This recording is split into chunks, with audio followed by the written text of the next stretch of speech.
हम जन्म ले श्री राम कन्हैया जन्मे हो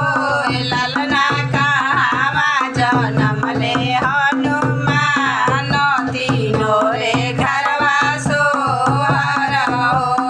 ललना कहाँ जन्म ले श्री राम तीनों रे घरवा सो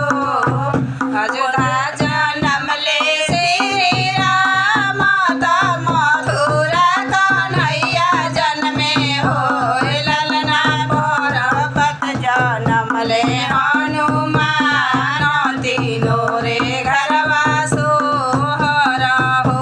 ललना पर्वत जन्म ले हनुमान तीनों रे घरवा सोहर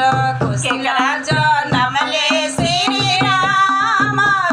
देवकी कन्हैया जन्मे हो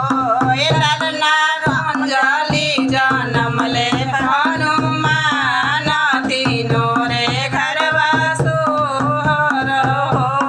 ललना अंजलि जन्म ले हनुमान